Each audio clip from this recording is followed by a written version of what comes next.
Essa aula de hoje faz contato com o universo observado, que podemos chamar também de universo real. E ainda que não podemos tocar ele, não? Vamos ver por que chamamos dessa forma. Faz muito tempo que o ser humano observa o céu, não? Tentando entender como a matéria que a gente observa, e também hoje falamos de radiação, se distribuem por lá, não? Nesse esquema, em 3 fases do universo, não? As flutuações primordiais eram todas bem sutis, finas, coisas bem pequenininhas. Com a evolução do tempo, por pura ação gravitacional, chamamos de inestabilidade gravitacional, foram se atraindo essas pequenas flutuações até o dia de hoje observar grandes estruturas, não? E já foi comentado aqui tanto pelo Leandro e hoje de manhã também a professora Clarissa mencionou qual é o problema de formar estruturas em um período de tempo tão curto, não? 13,8 ou 14, arredondando 14 bilhões de anos, é muito pouco tempo se você só tem matéria bariônica. Matéria bariônica não é suficiente para, por instabilidade gravitacional, formar estruturas. Você precisa de algo mais, não? Como é que a gente sabe isso? A gente tem informação dupla, não? Tem o nosso modelo via a equação que mostrei ontem, no qual a gente sabe como crescem as estruturas. As estruturas crescem como A, como o fator da escala A. E então, se A mudou 1000 vezes entre o fim do desacoplamento matéria-radiação a hoje, então ele teria que ser da ordem de 10 a menos 3 para que 1000 vezes 10 a menos 3 dê 1, que são as estruturas observadas hoje. Isso não é possível se fossem só bários, tá? Eu vou esclarecer isso agora.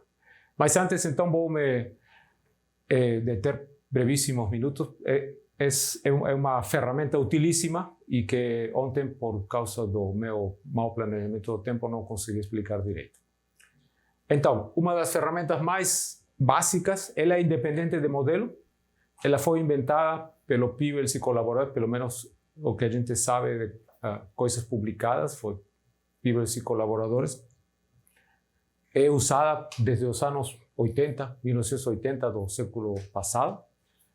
E ela traz um monte de informação. O único empecilho é que para a gente conseguir extrair informação, a gente tem que ter certa expertise, não? Que é o que eu fiz uns slides para preparar vocês para essa expertise, não? Então, em primeiro lugar, teoricamente, é possível mostrar que a função de correlação, que é sempre descrita por esse símbolo grego, por essa letra grega, ela é um par de Fourier com o espectro de potência. E o espectro de potência é aquela ferramenta que os teóricos inventaram para fazer teorias desde o chamado Big Bang até hoje. O espectro de potência diz, basicamente, quanto eu tenho, que quantidade eu tenho de cada flutuação. As flutuações podem ser decompostas em escalas muito pequenas e muito grandes, muito pequenas, medianas, né? E que quantidade eu tenho de cada uma dessas flutuações. Isso é o espectro de potência, tá?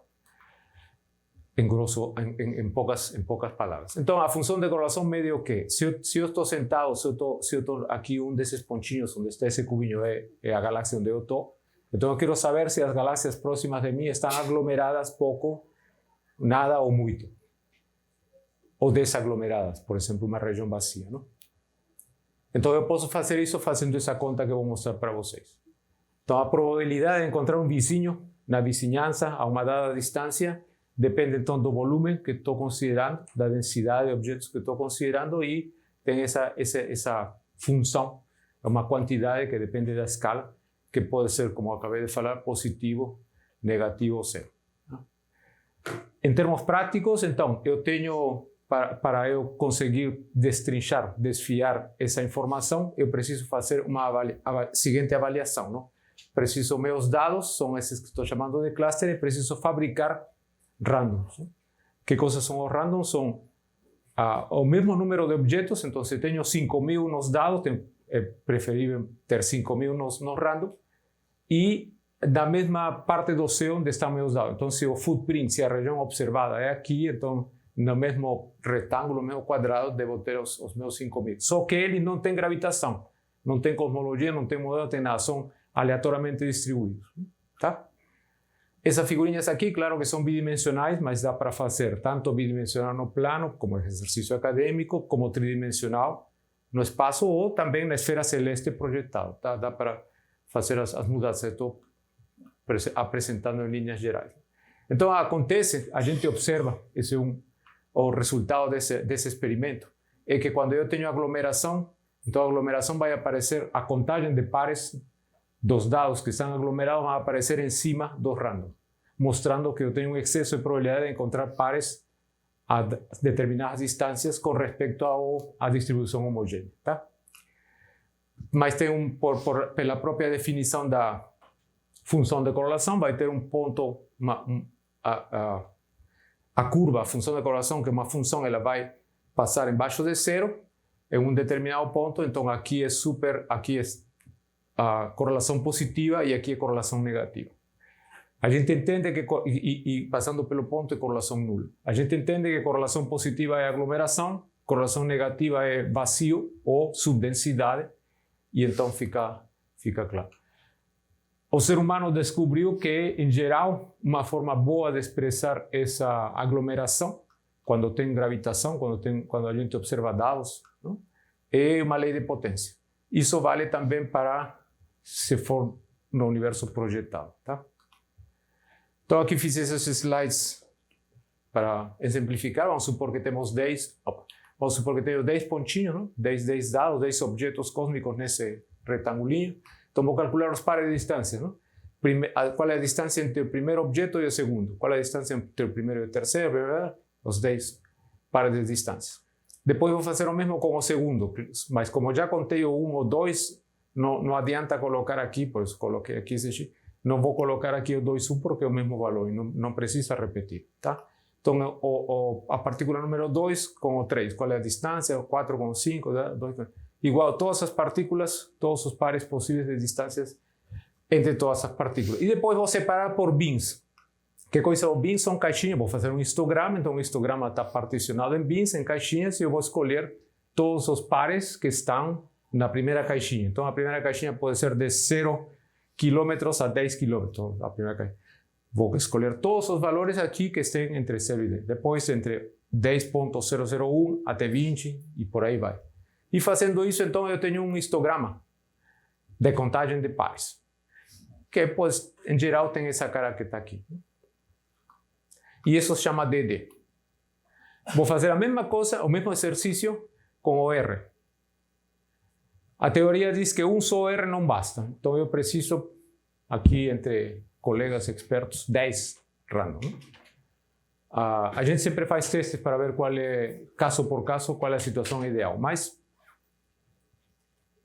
exagerando, eu acho que já fizemos até com 25 e talvez para um artigo profissional, não? Para uma revista, 25 é um bom número, mas mais do que 25 não melhora nada. Não? Então, mas para vocês, digamos, se vocês pedir a Mavi para botar no GitHub 10 random, então vocês têm 10 random à disposição e podem fazer essa continha.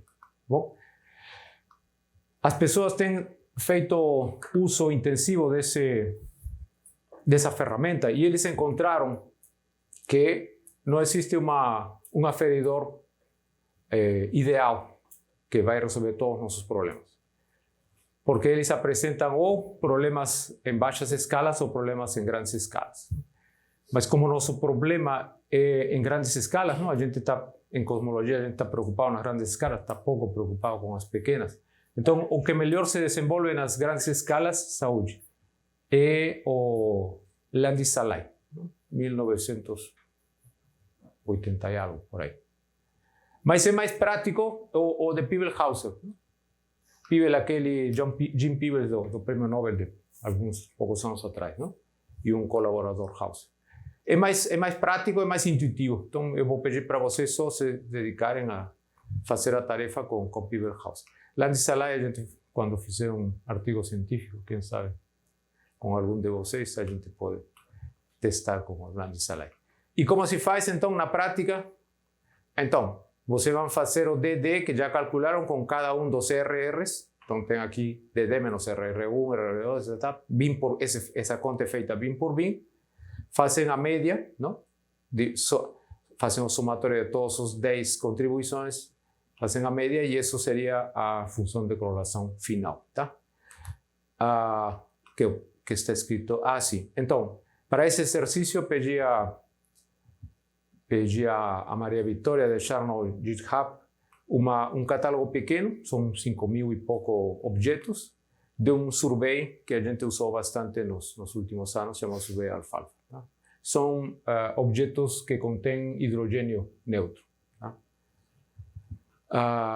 Tá? Essa aqui é a famosa fórmula da trigonometria esférica para vocês calcularem a distância. Eu tenho 2 objetos, para cada objeto a Mavi colocou θ e φ, então vocês vão calcular a distância angular da forma tradicional. Tenha cuidado. Bom, Alfalfa é um survey que olhava para objetos em 21 centímetros. Ele já não está mais, felizmente, ele terminou antes de acontecer aquele problema com a antena de adesivo, não? Vocês sabem que por falta de orçamento a antena está sendo desmantelada, não? Está com problemas, enfim. Mas o Alfalfa chegou a finalizar o projeto com 100% do que tinha sido projetado em observação. E só para comparação, tem partes que são comuns com o SLOA, não? Bom, essa tarefa é uma tarefa com resposta. A resposta é essa aqui. Aqui tem o GitHub da Maria Vitória. Pois coloquei, ela teve essa gentileza de fazer isso. Claramente aqui tem um void, não? Esse void é famoso, tem nome e sobrenome. É o Local Cosmic Void. Ele não está totalmente mapeado, porque ele fica parcialmente escondido atrás da galáxia, não? E vocês sabem que para observar detrás da galáxia é complicado em comprimentos de onda do visível, não? A luz fica absorvida pelo material interestelar. Mas tem indícios de que esse é o Local Cosmic, é uma assinatura do Local Cosmic Void, não? Ele é famoso na mídia, no mundo acadêmico, claro. Vocês talvez nunca ouviram falar. É porque o famoso modelo Lambda CDM, que está em tensão por aqui, tensão por lá, etc. Aqui também tem tensão porque ele é muito grande, não? As simulações não reproduzem voids tão grandes. Mas eu acho que isso é um pouco... Enfim, dá para estudar, não? É um problema aberto, beleza? Eu mostrei isso ontem, não? Esse aí é o exemplo mais típico de que, assim como existem correlações entre as galáxias, também existem correlações entre estes jovens que estão aqui. Eu perguntei, quem são da UERJ, por exemplo? Levantem o braço, por favor. Olha, estão todos juntinhos. Quem são do Uberlândia, por exemplo? Levantem a mão, tá vendo? Estão todos juntinhos. Que mais? Por aí. De São Paulo, por exemplo, não levantem a mão aí, tá? Os paulistas, tá bom? Da UERJ, o Cefet, aqui, não? Beleza. Então, assim como existem essa área aqui é bem curiosa, é uma parte do céu, as vizinhas não apresentam essa característica, não? São aglomerações de matéria bem reveladas pela função de correlação, não? Esse pipoco aqui, esse aqui é uma confirmação, isso foi descoberto pelo Inasto no final do século passado, não? Ele que encontrou, a gente correu atrás de literatura, felizmente achou. Não é normal para uma função de correlação fazer isso, não? É porque a matéria não está uniformemente distribuída. Tem correlações, e as correlações são esses grupos de objetos cósmicos que estão aqui. Esse aqui é o SLOAN, são galáxias azuis, não? Para confirmar isso, a gente é cientista, não? A gente quer saber se é isso mesmo que acabei de dizer, não? Então, o que faz? Faz uma chacoalhada, não? Muda as posições dos objetos, as novas posições estão em laranja, as antigas, as originais estão em azul. Quando a gente chacoalha e faz a função de correlação, perfeito, sai uma Power Law. Então é isso mesmo, não? Beleza. Agora sim, então, a gente já falou do universo de background e o universo perturbado, o universo Clamp, não? E um ensino formal da cosmologia atual, então vai mencionar que os 3 pilares sobre os quais é construído esse conhecimento vocês precisam da teoria métrica, não? Precisam fazer medidas, não? De distância, de tempo, idades, etc. Então precisam da teoria. E hoje o modelo padrão está sustentado na relatividade geral, beleza?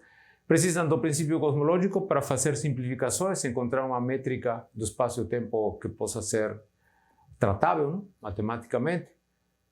Antigamente esse era o motivo original, mas hoje a gente corre atrás de confirmar isso com dados, não? É uma linha de pesquisa ativa muito boa. E a gente usa proofs ou traçadores do universo para entender se ele realmente bate com o que a gente acha que ele é, não? Então, os clássicos, não? O que eu mesmo teria ensinado, ou eu aprendi 10, 20 anos atrás, não? Quando só tinha os dados do COBE, por exemplo, no início dos anos 2000. Os clássicos, então, a expansão do universo, não? Com informação que vem do século passado. A nucleossíntese, que tem uma história muito diferente por causa do desenvolvimento da Segunda Guerra Mundial e da bomba atômica, não? Houve uma explosão de interesse por aprender, por entender como funcionavam essas coisas, então houve um desenvolvimento lá atrás, não? Parte dele escondido, claro, eram questões militares, mas enfim. E a radiação cósmica de fundo que veio, perdão, isso aqui, não? Para a nucleossíntese. E a radiação cósmica de fundo que teve o grande salto no entendimento, começou no ano 64.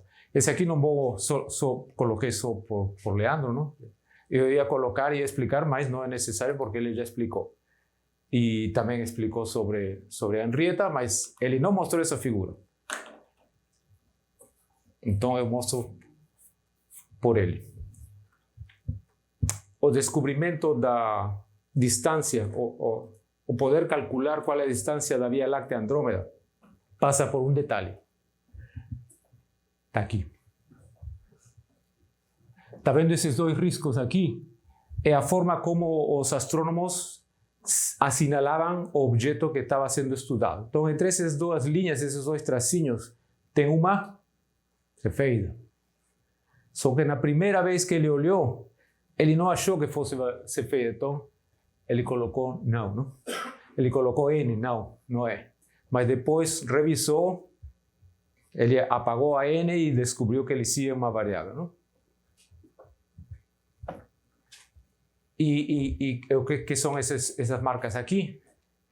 Todos vocês que já viram fotos dos avós, não? Quando a gente colava nos álbuns com fita, não?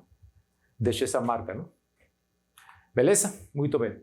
Então, 29 e depois, no 31, com a ajuda de um colaborador, não?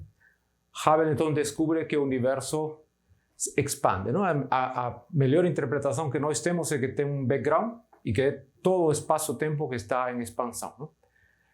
Que está sofrendo essa expansão. Isso conversamos, falei sobre isso na primeira aula, então não vou me deter mais. Inclusive, daí apareceu as velocidades peculiares e as velocidades peculiares um traçador para o universo aglomerado, não? A nucleossíntese do universo primordial, a gente precisa, para que o nosso modelo faça sentido, a gente precisa saber qual é o conteúdo do universo, não? E ainda que não sabe exatamente o que é a matéria escura e sabe muito menos o que é a energia escura, pelo menos a gente tem que colocar eles no 100%, porque senão a conta não fecha, não? Mas a parte que interessa a nucleossíntese é a matéria bariônica, não? Como ela se desenvolve, como ela aparece, como é que a gente mostra. Então tem essa figura, esse plot bastante famoso. As curvas são modelos, as curvas são modelos que correspondem a esses elementos leves e os dados observacionais apontam para essa região, não? Com uma certa incerteza. Então é de aqui que tiramos que a quantidade de baryons é em torno de 5%, não? No universo. E a origem deles está também bastante estudada. Então, todo o hidrogênio que conhecemos, ele veio dos primórdios do universo, não? Eu já percebi, eu evito usar traço Bang, não? Big Bang, não? Por viés profissional. Então, por exemplo, todo azulzinho, então é primordial. O hélio é bastante azulzinho, mas ele também tem uma contribuição das estrelas de baixa massa e um verdezinho das estrelas que explodem. E por aí vai, não? Todos os elementos químicos têm as origens estudadas como mostrado aqui. E o terceiro, então, grande momento para a radiação cósmica de fundo de 1990, lançamento do COBE, não? Mas então vamos pelo mais antigo, não? Então esses dois senhores são aqueles que vocês já ouviram falar, um famoso prêmio Nobel, não? Descobriram então, sem querer querendo, que tinha uma radiação que permeia o universo isotropicamente, não? Mas Armando, como assim isotropicamente? Opa, essa figura não é isotrópica, não? Eu estou vendo em diferentes direções do céu e aqui tem um... Por quê?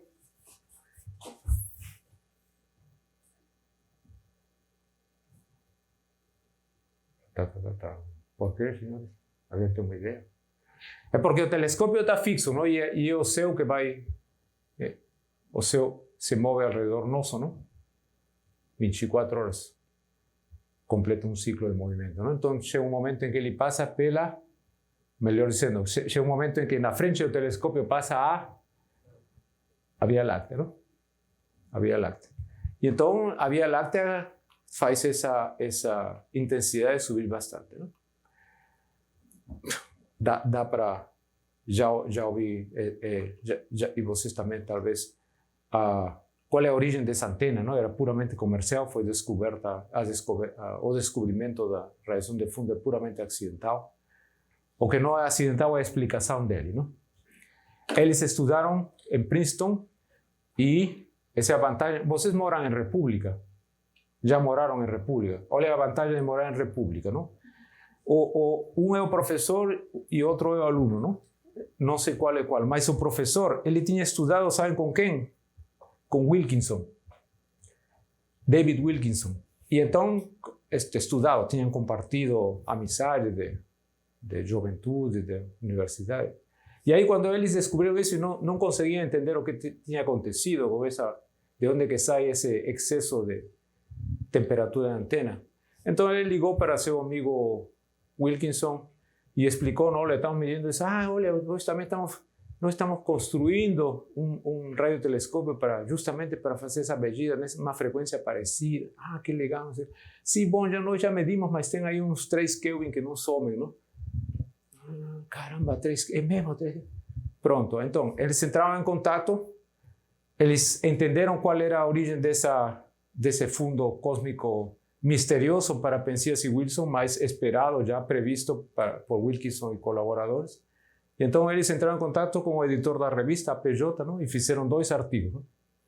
E um aparece na sequência do outro, não?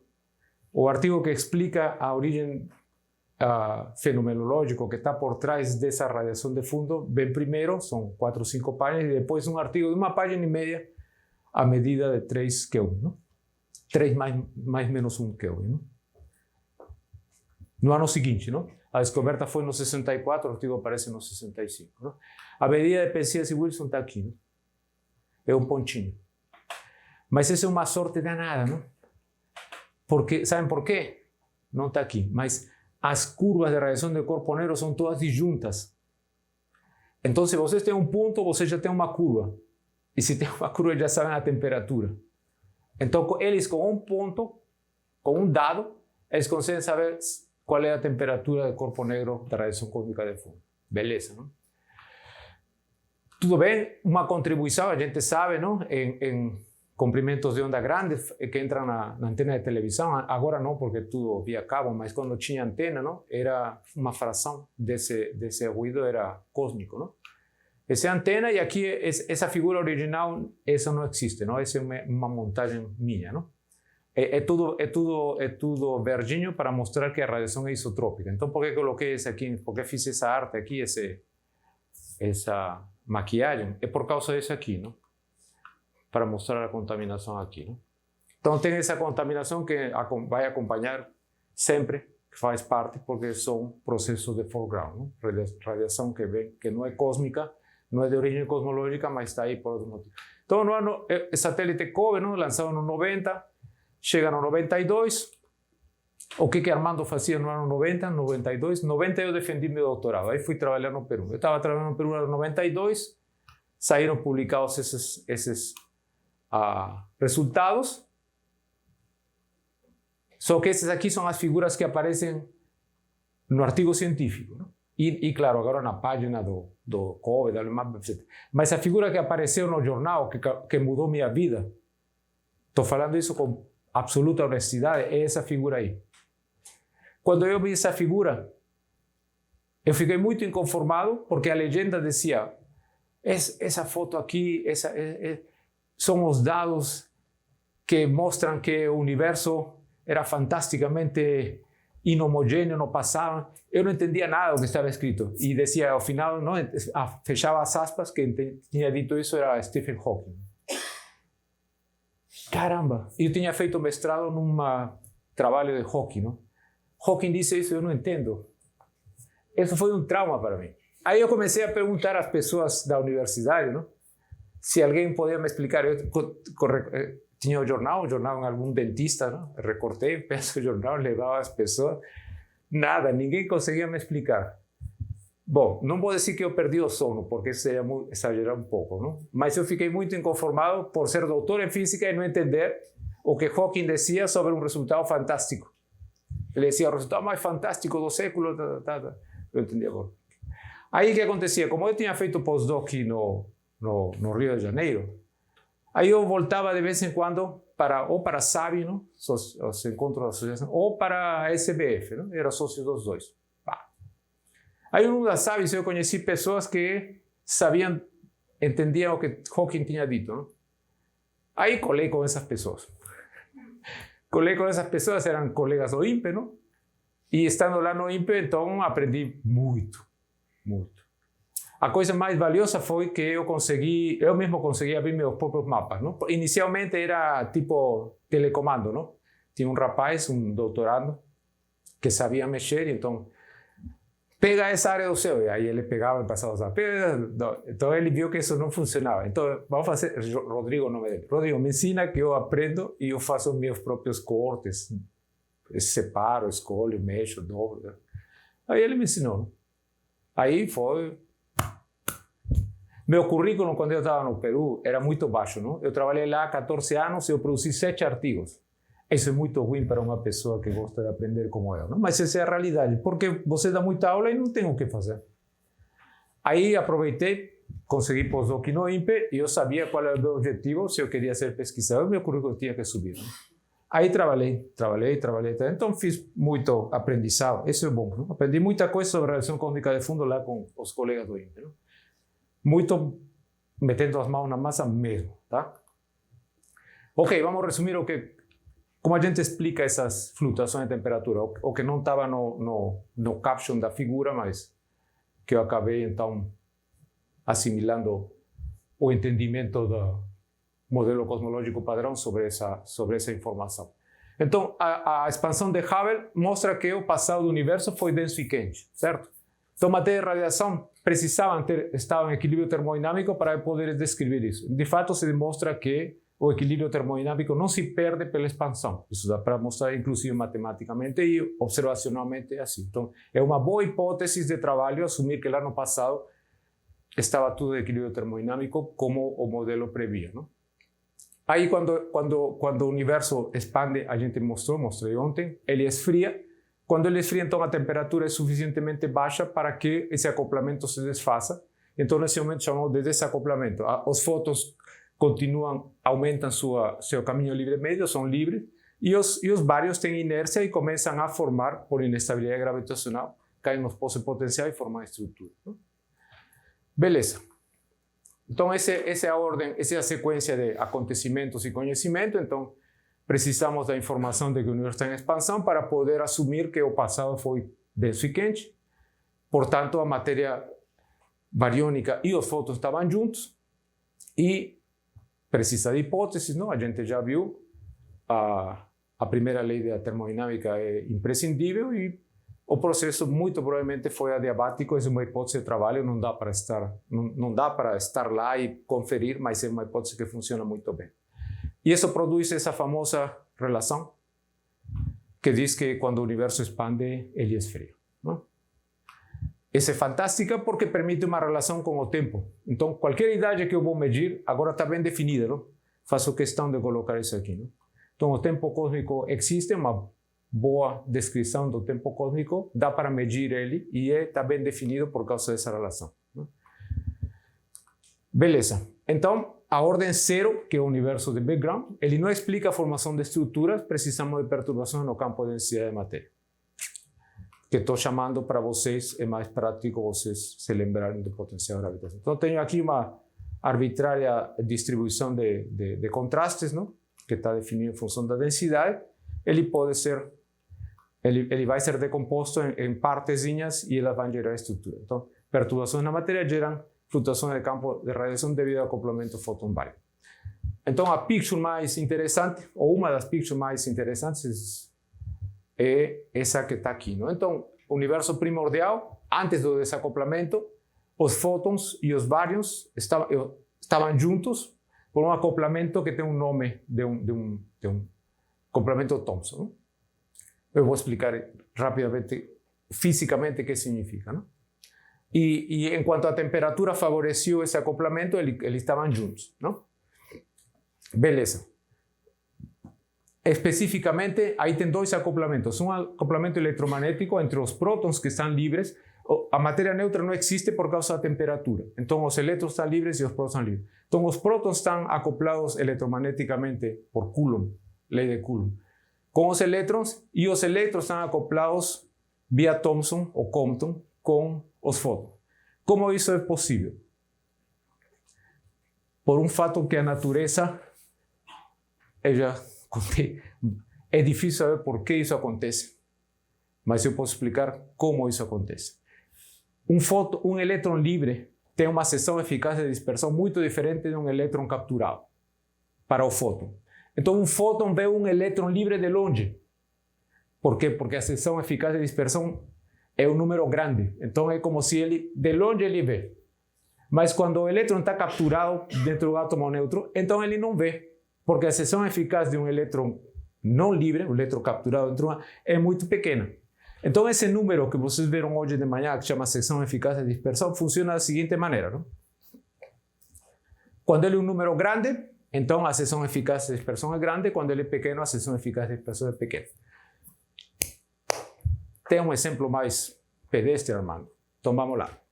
Eu trabalhei na Universidade de Itajubá. E lá tinha o colega que chama Agenor Pina. Gente boa. Ele é um bom exemplo de elétron livre. Sabem por quê? Porque o professor Agenor Pina tem um Fusca. E então, tendo Fusca, qual é a novidade de ter um Fusca? É porque todo mundo sabia quando ele chegava na universidade, porque era o único Fusca dos professores. Então, ele chegava na universidade, todo mundo via ele. Ele mal estacionava e já tinha um par de pessoas caminhando ao estacionamento para falar com ele. Ele não podia andar 2 metros que encontrava outras pessoas. Ele resolvia os problemas de todo mundo pausadamente para chegar na oficina, para chegar na sala de oficina de espanhol, para chegar na sala dele, que são 50 metros, ele demorava 25 minutos. Por quê? Porque a seção eficaz de dispersão dele é grande. Ele interagia com todo mundo que encontrava. Basicamente, como ele era chefe de departamento, era super gente boa, ele resolvia todo. Professor Agenor, meu horário de física 11 cruza. Então vamos resolver. Então ele vai resolver. E a secretária, e o secretário. É gente boa. Então, isso quer dizer seção eficaz de dispersão grande, que você interage desde longe, você já sabe que vai interagir, tá? Alguma pergunta? Beleza. Então, à medida que o universo expande e esfria, então os elétrons vão ser capturados. Né? Eles já não têm tanta energia para estar por aí dançando. Então, eles são capturados pelos prótons. E quando eles são capturados, então os fótons já não têm com quem se dispersar. Pronto. Aí, essa figurinha aqui, quer dizer, essa setinha aqui quer dizer isso, não? O caminho livre médio dos fótons aumenta drasticamente e é o que chamamos de universo transparente. Antes, o universo era escuro porque toda a radiação estava encapsulada, não? E depois ele é livre, não? Um dado que aqui esqueci de mencionar, saúde, é que o redshift conhecido para... Isso se calcula via modelo, mas é bastante bem aceito. O redshift da última superfície de espalhamento, não? Large Scattering Surface, é em torno de 1000. Tá? O que diz então que a temperatura da radiação de fundo naquela época era 3000. Tá bom? Beleza. Então essa figurinha que está esse é oficial, não? Tá vendo? Sem maquiagem, que aparece no site. Resumindo, 5 propriedades da radiação cósmica de fundo que vocês nunca vão esquecer. Vamos lá? A primeira, ela tem a estrutura de corpo negro, a temperatura de... Não precisa se lembrar dos dígitos do mais menos, não?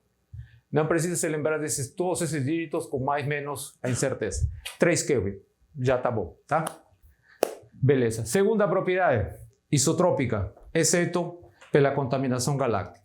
Terceira propriedade, se verifica que existem pequenas flutuações positivas e negativas, isso é mais evidente quando eu retiro o monopolo, não? E essas são da ordem de 10 a menos 5. A gente vai voltar sobre esse numerinho que parece mágico, tá? 4, por incrível que pareça, essas flutuações têm uma distribuição gaussiana. E essa é uma propriedade esperada no modelo padrão, fantástica, que se confere aí. Ela só não é gaussiana, aparentemente, por causa de contaminantes. Tá? E quinto, quando vocês retiram do mapa e os mapas para uso cosmológico, eles já vêm prontos para isso.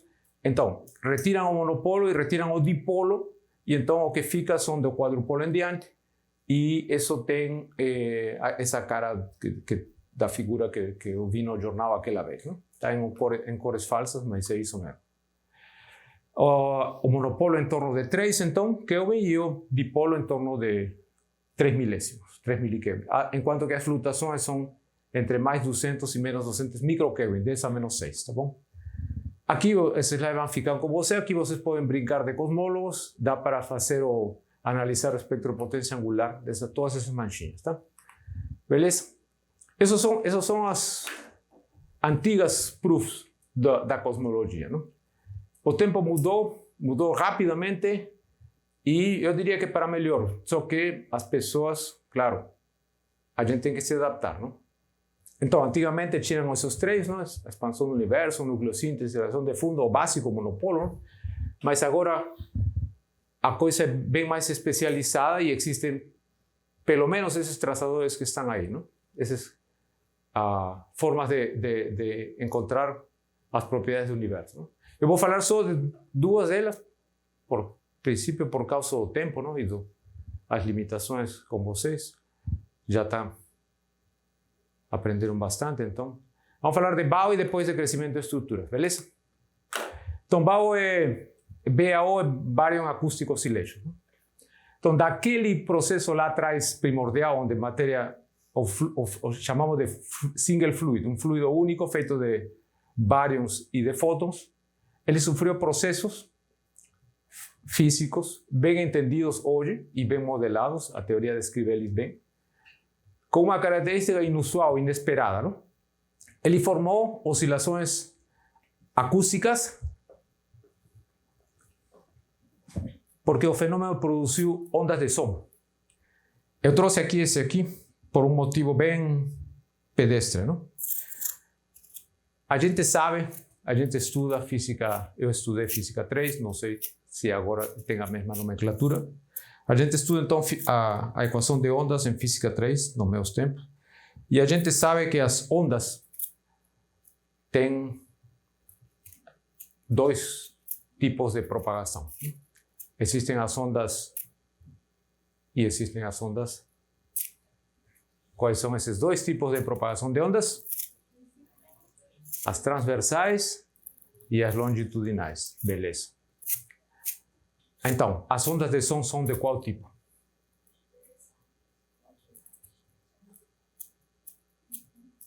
As ondas de som são ondas longitudinais. Quer ver? É porque um ajudante quer ajudar? Por favor. É rapidinho. Por favor, puxa lá. Então, as ondas de som são de compressão e decompressão. Compressão e decompressão Então, não tanto, um pouquinho mais para cá e deixa em cima da mesa. Isso. Então, a onda se comprime e ela se descomprime. Então, isso chamamos de longitudinal. A transversal é quando, por exemplo, as ondas na água, não? Porque se você botar uma rolha, um pedacinho de rolha aí, ela vai flutuar de cima para baixo enquanto que a onda passa, não? Isso. Obrigado, muito obrigado. E nesse caso, então, é fundamental que... Beleza, aqui me estão avisando que faltam 21 minutos. E é fundamental que a onda leve embora o material para lá.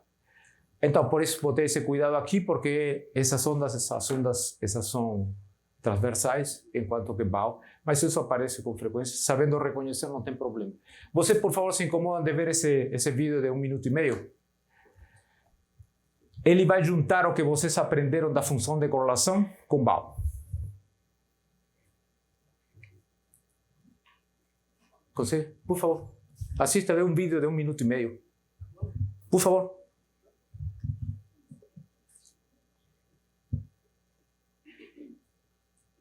Não trouxe celular? Ah, tá.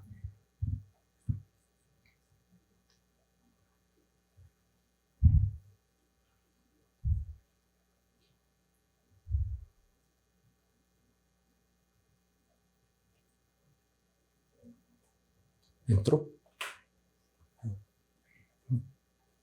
Isso. Obrigado. Então, essa onda vai levando o material para fora.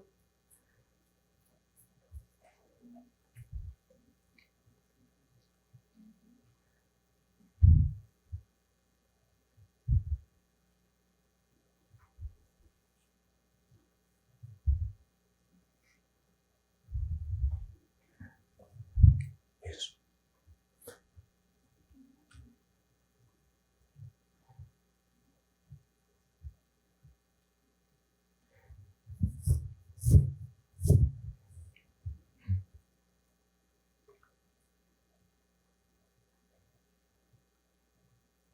E agora ele vai fazer a função de correlação, né? De 2 pontos.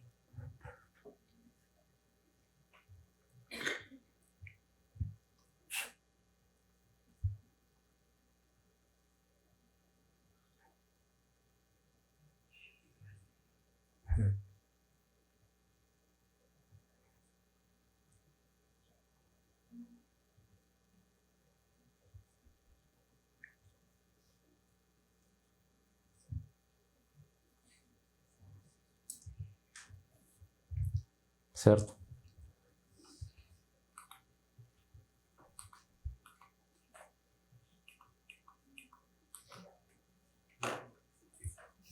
Então, como comentava ontem, não? Quando deduzimos a equação do contraste, não? Então, são 2 processos envolvidos, não? A gravitação está tentando juntar todo mundo, mas esse todo mundo é o fluido que contém fótons. Aí os fótons tentam evitar essa compressão, geram uma pressão que reage, e esse balanço então vai gerar onda, não? E essa onda então se propaga. Onde está o truque? O que a natureza fez de favor para a gente? Essa onda se propaga até que o fluido funciona como fluido. Quando o fluido se desacopla, devido a que a temperatura do universo se expande, temperatura baixa, os elétrons são capturados, então não tem mais acoplamento Thomson, porque não tem mais elétrons livres, então aí a onda para de crescer porque não tem mais fluido. Então, essa escala, desse momento que ocorreu em 1100 até aqui, essa escala ficou congelada. Então, a gente consegue, então, na distribuição da matéria, consegue entender onde estão essas estruturas e sabe qual é o tamanho, porque o tamanho é aquele mostrado pela escala que congela. Tá? E essa é uma régua padrão, que dá para revisar, rever, calcular em várias épocas do universo. Tá? Tá. E o ideal seria essa onda esférica, toda bonitinha aqui, não? Mas a gente sabe que, devido a processos de inestabilidade gravitacional locais, na verdade o que acontece é uma coisa parecida com isso. Então, esse detalhe da função de correlação não é tão não é tão bem mostrado, não é tão bem revelado, porque existem então essas deficiências, essa não linearidade. Então ele, em vez de ser uma coisa bem marcante e bem fina, é um pouco mais alargada e menos intensa, né? Mas essa é a escala BAO, em torno de 150 megaparsecs, né? Isso é possível então de ser revelado, por mais enrevesado que pareça a distribuição de objetos cósmicos na esfera celeste, é possível estatisticamente revelar essa assinatura BAO, né? Esse é o trabalho, ele foi descoberto tanto na função de correlação como no Power Spectrum no mesmo ano, 2005, né? E essa é uma figura que corresponde ao trabalho da colaboração Sloan. A outro é a 2DF, né? 2 Degree Field Redshift Survey, né? Com Cole Chaum, é o primeiro autor, faz a descoberta com o espectro de potência angular, com o espectro de potência tridimensional, desculpa. E a gente estuda BAO, né? E essa foto é de ontem, não? A Mavi está lá no CBPF, levou esse pôster, não? Ela está estudando galáxias azuis com a função de correlação angular. E por que azuis? Porque a gente está interessado no universo local.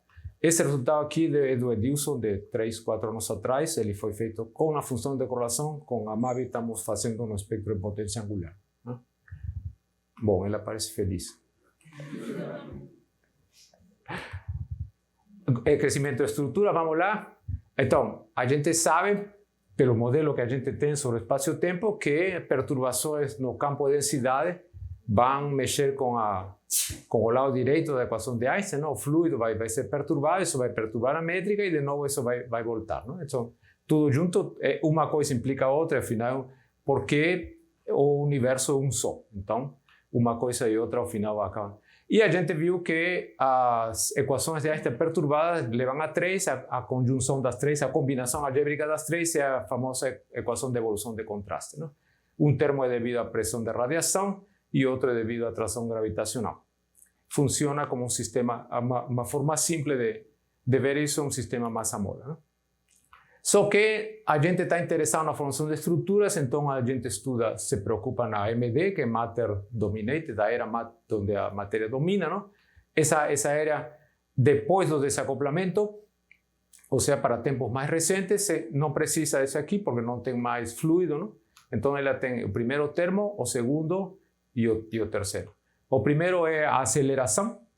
Termo de aceleração, a gente sabe, tem alguma lei de conservação por trás com energia cinética, portanto a derivada vai aparecer como segunda derivada, que é a aceleração. O termo do meio, a gente viu o puro acoplamento com o background em expansão. Se o universo não expande, então aqui o ponto é zero, e então não teria essa parte aqui, então não seria uma equação amortecida, não seria a equação de um oscilador amortecido. E esse termo aqui vem do lado direito da equação de Poisson, que foi aluno de Lagrange e de Laplace. Beleza. Soluções desse aqui tem duas, delta mais e delta menos. A delta menos morre, se some com o tempo, enquanto que a delta mais é uma função crescente, não? Vai como t a 2/3. Mas acontece que na MD, t a 2/3 é o fator de escala. Então o crescimento do contraste vai como A. Isso é um resultado fantástico. Esse é um resultado fantástico, porque eu não preciso fazer mais contas nem no papel, posso fazer mentalmente. Então pensem comigo. Se em 1100 delta era 10 a menos 3, e de 1100 para cá cresceu 1000 vezes o universo, ou A, não? Cresceu 1000 vezes, então quanto vale hoje delta? Se lá valia 10 a menos 3, hoje vale delta, e se hoje vale delta, lá valia 10 a menos 3, beleza? Muito bem, bom, esse é só para mostrar um pouco mais de detalhe, vamos ao que interessa. Então, lembrem-se que a Large Scattering Surface, então, é aqui, e separa o universo escuro, porque a radiação estava toda encapsulada, e aqui o universo já é transparente, não? Os baryons caem em potência e formam a estrutura. Essa é a continha que eu sugeri fazer mentalmente, mas aqui podemos fazer com calma. Quanto era o contraste na LSS? Não sabemos. Mas vamos aprender. O contraste, acontece que o contraste não é igual para baryons que para CDM. Eu vou mostrar por quê. Porque os baryons estão acoplados com a radiação cósmica de fundo, e a radiação cósmica de fundo tem um contraste da ordem de 10 a menos 5. Então, Os vários sei que é 10 a menos 5. Só os vários sei que na LSS é 10 a menos 5. E quanto vale então o delta da matéria escura? Então, a presunção é que ele tenha crescido desde o famoso Big Bang, tenha crescido desde o Big Bang até a LSS dessa ordem, entre 10 a menos 2 e 10 a menos 3. Isso explica então por que crescendo 1000 vezes, porque o contraste vai crescer como A, crescendo 1000 vezes, então hoje é da ordem de 1 ou maior do que 1. Tá? Beleza?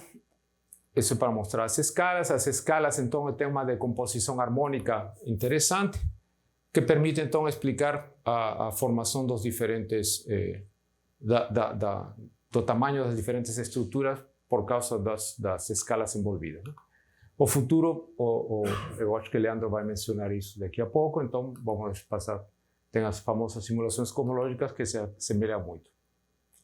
Nos últimos 10, 15 minutos, tenho 10 minutos? Tá bom, obrigado. Então, eu vou falar desse Modern Observational Proof, que são as flutuações de temperatura da radiação cósmica de fundo. Como elas têm ajudado a entender qual é a forma do universo. Então, por que a pergunta é importante? Porque a gente realmente não sabe se o universo é isotrópico ou não. A gente sabe sobre geometria, mas não sabe sobre coisas além da geometria. Vou explicar para vocês.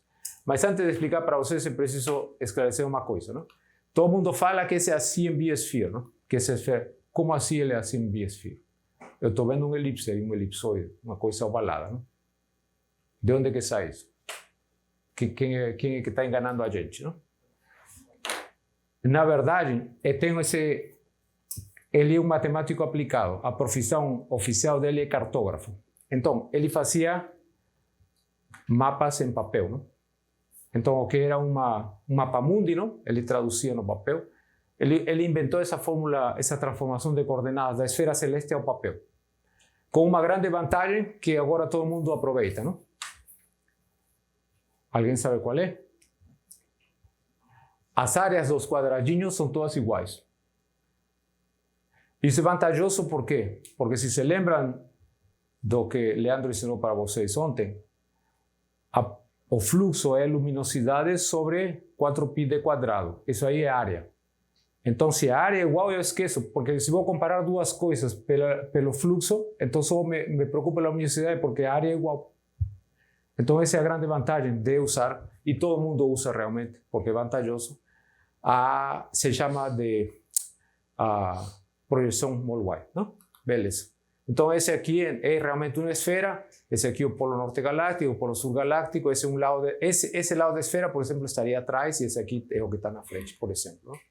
A gente faz decomposição harmônicos esféricos, e os mapas, às vezes se veem assim, às vezes se veem assim, por pura resolução angular, tá?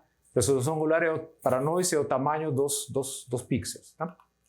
Isso a gente aprendeu com Gorski e colaboradores que criaram esse software que ajuda nessa fase com os dados, nessa interface para trabalhar os dados. Mas a base de tudo é a decomposição de dados na esfera celeste, decompor em harmônicos esféricos. Esse aqui são números complexos, matrizes complexas, e esse aqui são quantidades complexas também, tem um I por aí. É a base, se vocês estudaram álgebra, então é a decomposição dessas quantidades escalares, é a decomposição em coeficientes e os vetores base. Só que não são vetores base em uma dimensão, entre eles são vetores base na esfera celeste. Beleza. Quem é que ensinou isso para a gente? Laplace. Então, Laplace consegue ensinar que existe uma base de funções na esfera celeste que é entendida dessa forma, não? Com os índices LM, não? Então, a primeira é o famoso monopolo, não? Que para nós monopolo é tudo monocor. Depois tem o dipolo, não? Que tem, na verdade, tem três, só que ele está obviando, essa figura está obviando o lado. Então, tem nos três eixos, teria a possibilidade de mostrar, então, uma bipolaridade, duas cores, não? Depois tem o famoso quadrupolo, octupolo e por aí vai, não? Agora, o CL, vocês podem, de uma maneira rápida, vocês podem pensar o CL, eu tenho um vetor, então, o CL é o tamanho do vetor E os ALM são as componentes do vetor nas 3 dimensões, por exemplo. Não? Se vocês querem fazer uma analogia boa é que CL é o tamanho do vetor e os ALM são as componentes do vetor. Tá? Na base, claro, na base dos harmônicos esféricos. É o mesmo que a gente tenta aprender, mas é difícil quando a gente estuda Química 1. Não? Eu acho uma crueldade tentar ensinar isso em Química 1 para aprender os famosos níveis dos elétrons nos átomos. Não?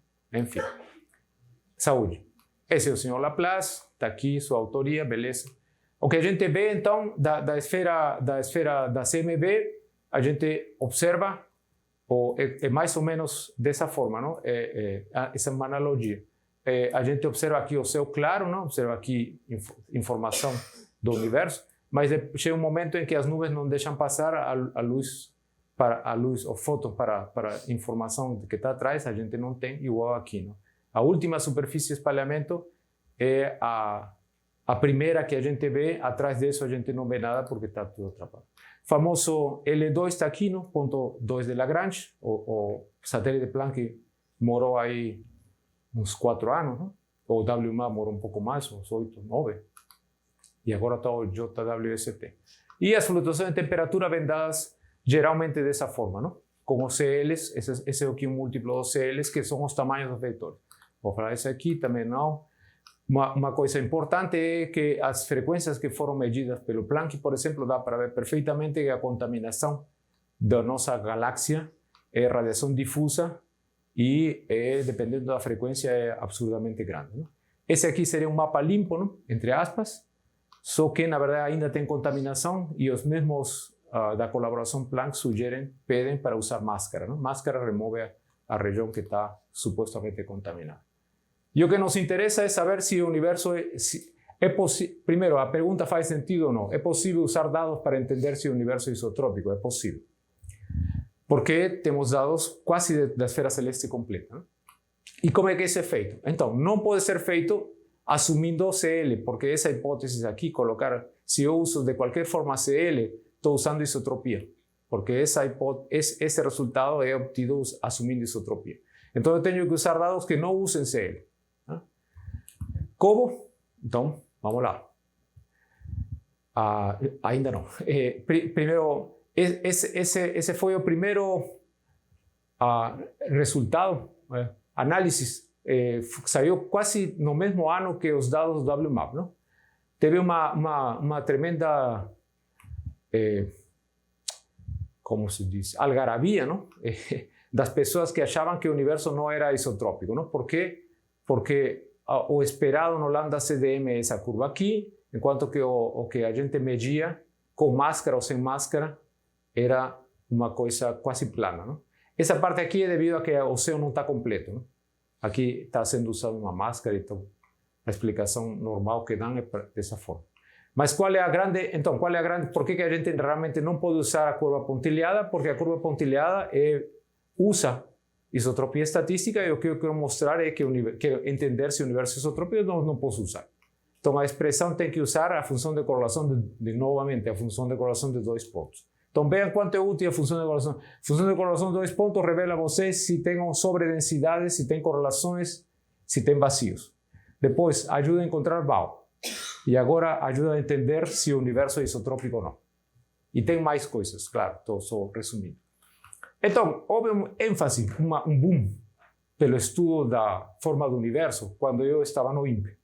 Não? Lembram que eu contei que 2003, 2004, estava lá no INPE, já estava usando os dados e saía literatura quase todo dia sobre a forma do universo, o universo isotrópico. E apareceu 2 palavras juntas, topologia cósmica. Não? Uma nova área de estudo, topologia cósmica. O que é isso? Bom, felizmente já tinha um pouco de expertise, porque tinha feito pós-doc aqui no CEPF com Marcelo Rebosas e Antônio Teixeira. Não? Então, comecei a ver se os dados podiam, de alguma forma, revelar essa anisotropia ou não. Então, vamos ver o que encontrei. Primeiro, é muito importante, isso é cultura geral, isso não tem nada a ver com se você está interessado na topologia cósmica ou não, não tem nada a ver. A primeira coisa que é muito importante é vocês distinguirem entre geometria e o que não é geometria. Então, geometria é propiedades locais. Tudo que é propiedades locais. Medida de ângulo, medida de distância, medida de áreas, paralelismo. Topologia é uma coisa diferente. Tem a ver se o meu espaço, a minha superfície tem fronteira ou não, por exemplo. Se eu tenho uma bola na superfície esférica, ela não tem fronteira, por exemplo. E o universo? Por que se chama universo? Então, o universo não é um cara ou coroa, não? Não pode ser. Ele tem que ter um solo lado, não? Senão não seria universo, seria biverso, não? Então ele tem um solo lado. Então não pode ser assim. Tá? Não pode ter dois lados, anverso e reverso. E também não pode ter fronteira.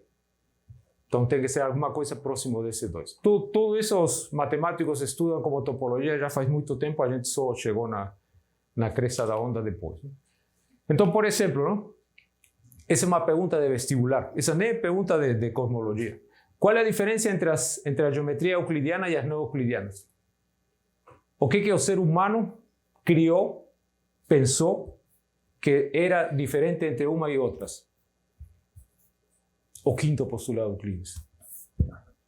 Riemann só mudou o quinto postulado. Ele pegou os 4 primeiros, beleza, mas o quinto, ele não vale na geometria não euclidiana. E ele e paralelamente Lobachevsky fizeram o estudo de o que acontece se eu suprimo essa condição, se eu não considero o quinto postulado. Então foi assim criada a geometria esférica e a geometria hiperbólica. Beleza? A soma dos ângulos internos. Todo mundo sabe, no papel é 180, mas aqui não é. E aqui não é. Beleza? Muito bem. Então, uma das propriedades importantíssimas para entender é diferenciar entre dois espaços, se ele é simplesmente conexo ou se ele é multiplamente conexo. Então, um cilindro, um plano é um plano, não? Um plano é simplesmente conexo porque se eu tenho dois pontinhos, tenho só uma forma de chegar de um a outro, então, que chamamos normalmente de geodésica. Mas se ele é um cilindro, então tem infinitas formas de chegar de um no outro, não? Que é dando voltas no cilindro. Claro que um deles vai ser no mínimo comprimento, mas as outras também são geodésicas, tá? Que é o que está desenhado aí, não? Então eu tenho infinitas formas de chegar de um ao outro e todas são geodésicas. A geodésica mínima é a primeira, mas as outras também são geodésicas, beleza? E só para aliviar para vocês um pouquinho, no caso bidimensional, as propriedades importantes são as que vêm aí, o cilindro. Então o cilindro é fechado. Nesse caso, fechado quer dizer área fechada, ou em 3D seria volume fechado, se é orientável ou não orientável. A banda de médios, não? Vocês já viram isso aí, não? É uma faixa que eu junto, mas eu não junto como se fosse um cilindro, sino que eu junto virando 180 graus. Não? Então, esse é um pedaço de papel, só que eu não junto assim, senão eu junto girando. Não? Então, essa é uma faixa de médios. Toro, vocês já viram, não? Pelo menos podem imaginar. Não? E a garrafa de Klein? Vocês já viram uma garrafa de Klein? Já tocaram numa garrafa de Klein? Eu estou vendendo minha garrafa de Klein. Quanto? Já se interessaram? A ver, vamos fazer uma enquete, a ver quanto consigo ver. Na verdade, não é minha, é de minha esposa. Peguei emprestado. Mas eu mostro já o que faz uma garrafa de Klein.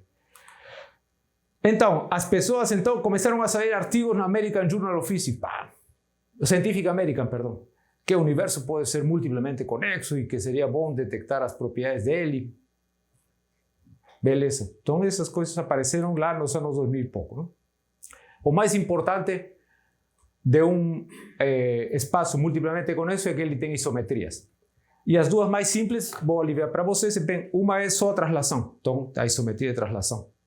E a outra é translação com rotação. Como funciona isso, Armando? Então, vocês podem imaginar que estão usando um saca-rolhas, não? Estão abrindo uma garrafa. E então, esse movimento de andar, avançar e girar, isso chama movimento saca-rolhas. Tá? Então, essas duas isometrias são as mais usadas, mais vale a pena lembrar delas. Então, apareceram esse tipo de análise, não? Se o universo é multiplamente conexo, então a esfera da CMB, por causa como acontece com o cilindro, não? Vai ter cópias do universo em outras partes e essas cópias então vão se intersecar e quando se intersecam manter círculos de isotemperatura. E então esses trabalhos começam assim, Circles in the Sky. Tá? Beleza? Só que também começaram a aparecer trabalhos que dizem, não é por aí não. Primeiro vamos analisar o que acontece com todos esses fenômenos, entre aspas, com essas análises. Né? Então, são os mais importantes. Né? Sim, antes disso, Carl Sagan decía extraordinary claims require extraordinary evidence. ¿no? Se eu quero dizer que alguma coisa é anômala, tenho que ter uma alta significância para isso ser verdadeiro. ¿no? Então, as anomalias, as pessoas correram atrás para saber se isso realmente era significante ou não. ¿no? E isso deu lugar à topologia cósmica. Então, eu vou só contar para vocês essas 4 rapidinho, 1 ou 2 slides por cada uma delas. Uma coisa que é impressionante é essa aqui. Qualquer um fica de boca aberta ao saber que o quadrupolo da CMB quase que se alinha com o octupolo da CMB.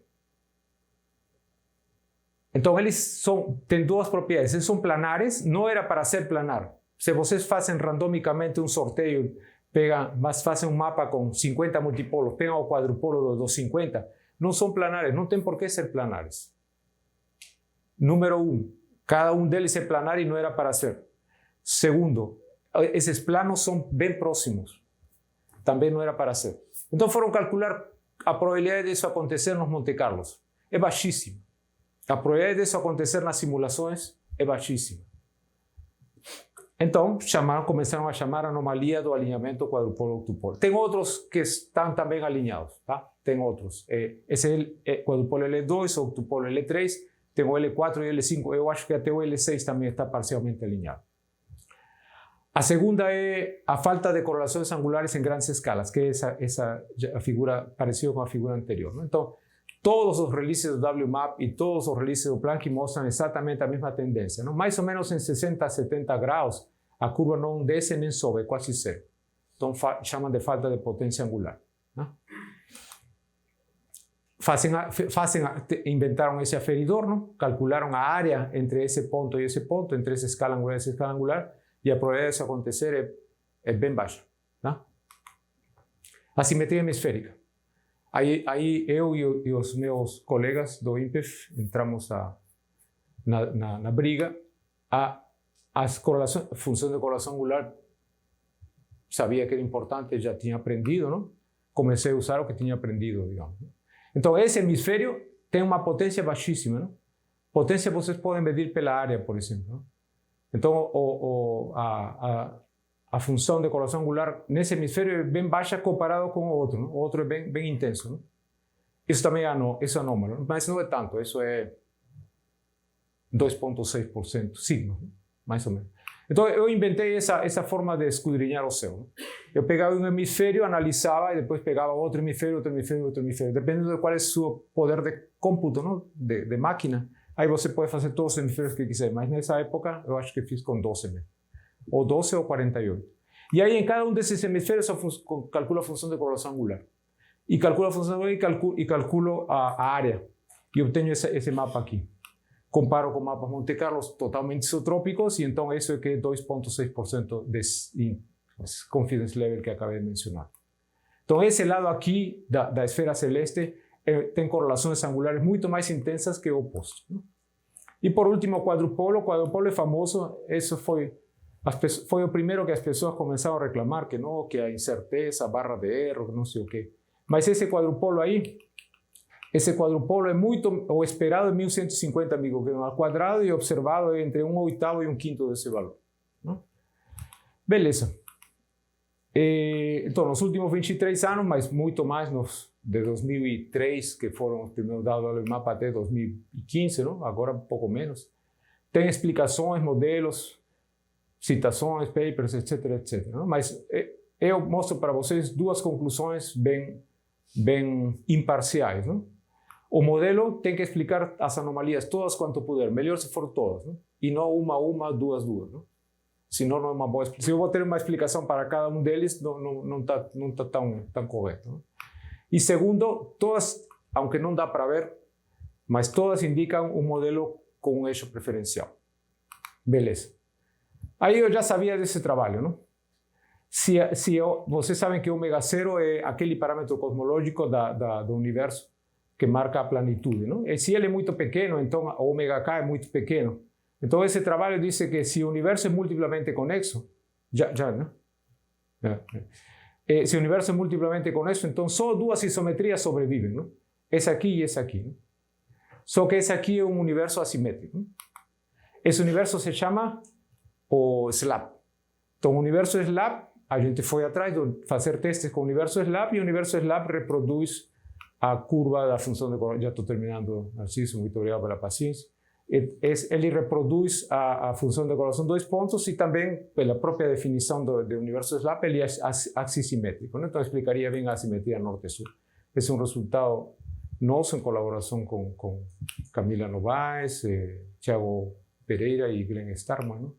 Que produz um resultado. Dependendo do qual é o tamanho, então dá para reproduzir melhor observado, né? Já vou encerrar, disse aí para encerrar. Eu só vou mostrar duas coisinhas sobre minha vida acadêmica, não? Vocês ouviram ontem o professor, ou foi anteontem, o professor Carvano, não? Sobre as tarefas, vocês vão entrar na pós-graduação. Alguém está aqui na pós-graduação, por acaso? Todos são de antegrau, de curso de graduação, tá? Então, o professor Carvano talvez assustou vocês, não? Sim, vocês têm que entrar na pesquisa e fazer trabalhos, e CAPES exige que vocês tenham um artigo publicado, etc. Né? Beleza. Então, aqui tem duas experiências pessoais, né? Eu estava numa SAB e eu vi essa figura num pôster. Sou curioso, né? Tem um pôster, vi essa figura e embaixo no caption, né, dizia como se observa os gamma-ray bars estão isotropicamente distribuídos. Como o pôster era um colega, não? Esperei que ele voltasse, foi pegar um café, voltou, aí comecei a perguntar, como é que você sabe que... Não sou eu não estudei, eu estudo outras coisas, não sei o quê, mas isso está na literatura. Não? Que literatura? Então, como era do INPE, ele era pós-doc também no INPE, então, semana que vem eu te procuro, te dou. Beleza. Aí ele me passou, não tinha nada disso. A forma que mostravam que era isotrópico não era boa. Não era boa. Aí eu pensei, mas será que é realmente isotrópico? Aí eu corri atrás, não? Com a ajuda de 2 colegas. Não? E a gente publicou um artigo. Só por duvidar que isso é isotrópico. Não?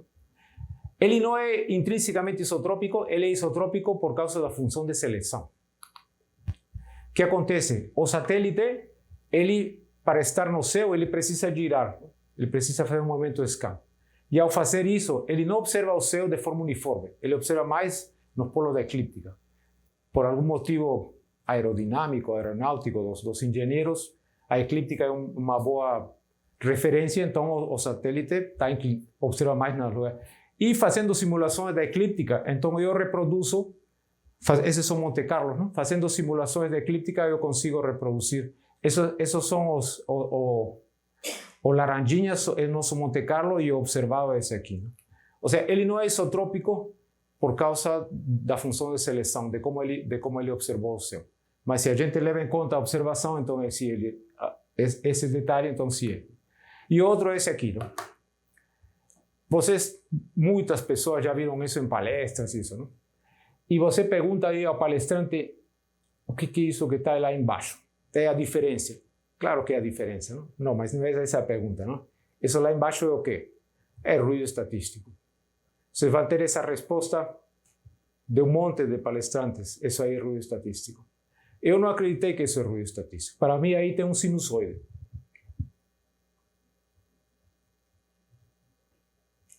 O único que eu fiz foi esperar que aparecesse uma pessoa com paciência para fazer os testes que eu sabia que tinha que ser feitos para mostrar que é um sinusoide. O problema está na binagem. A binagem que escolheram aí esconde a sinusoide. Nós fizemos muitas outras binagens e em algumas dá para ver muito claramente e em outras não tão claramente, mas aí tem um sinusoide. Claro que nada atualmente na literatura pode ser visual. Não? Eu acho que aí não é assim. Não? Você tem que ter provas. Então, a gente correu atrás de um teorema. Não? Os matemáticos, 30 anos atrás, já têm demonstrado um teorema que se você dá a série temporal, o teorema diz se isso é ou não é ruído. A hipótese nula é se isso é ruído ou não. E não era ruído, não é ruído. Aí mandamos para uma revista famosa. Aqui termino, não tem... Bom, aqui eu acho que não tem mais. Tá. E depois conseguimos publicar. Não foi essa revista que nós submetemos. Mandamos para outra revista famosa. E a resposta do árbitro deixou a gente deprimido, não? Não, esse aqui já é conhecido. Número 1. E realmente o excesso de amplitude de lenteamento já é conhecido. O método não me parece interessante, não sei o quê. E ele botou essa frase, não? Não adicionou nada para meu conhecimento, nada que não soubesse antes de ler esse manuscrito.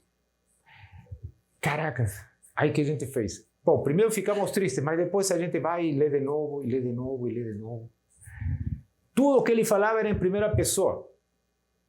Ele não dizia, a comunidade não vai aprender nada com seu trabalho. Ele dizia, eu não vou aprender nada, porque eu já sei tudo isso. Beleza, e os outros? A gente mandou para outra revista e outra, caramba, que boa ideia que se publique. E verdade, não estou ensaiando um pouco, claro, eu sou um pouco teatralista, mas no fundo é isso aí.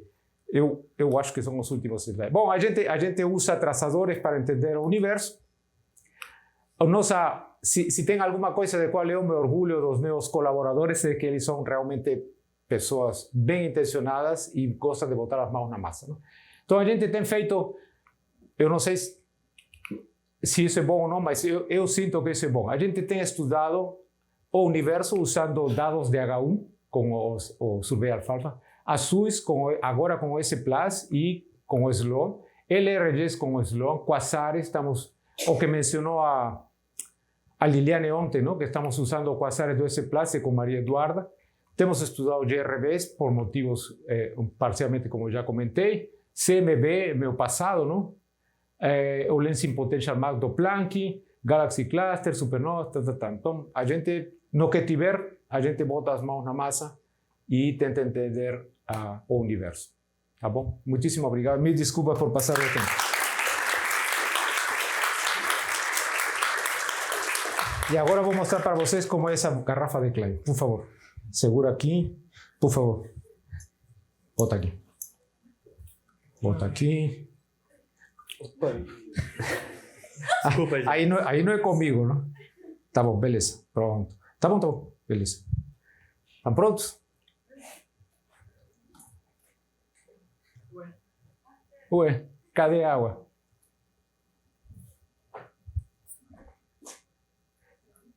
Por favor, tira um copinho aí. Um copinho. Tá bom, obrigado. Muito obrigado. Cadê a água? Tá aqui, não? Tá bom? É uma garrafa de Klein. Tá bom? Muito obrigado.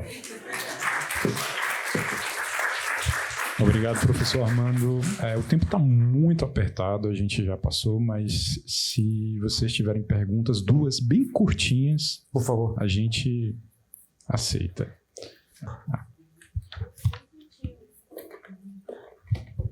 Professor, eu só queria saber de onde vem o tempo cósmico. Sim. O nosso modelo é tão legal que a gente consegue entender isso da seguinte forma, não? Não é uma explicação separada, singela, única, sino que ele está dentro do modelo. Então, a gente consegue saber que o universo que expande esfria. Então, essa é uma relação matemática entre a temperatura do universo com o fator de escala. Essa temperatura acontece que ela está associada a um fluido em equilíbrio termodinâmico. Esse fluido são os fótons. Então, se eu consigo observar os fótons e medir qual é a temperatura de corpo negro deles, então eu tenho um valor bem preciso sobre a temperatura termodinâmica do sistema e associo isso à fase do universo, se ela está lá atrás, se ela está mais para cá, ou se ela está hoje. Né? Obrigado a você. Mais alguma pergunta, gente? Não? Muito obrigado, professor Armando. Eu que agradeço. Muito obrigado, senhores. Desculpem aí por passar o tempo.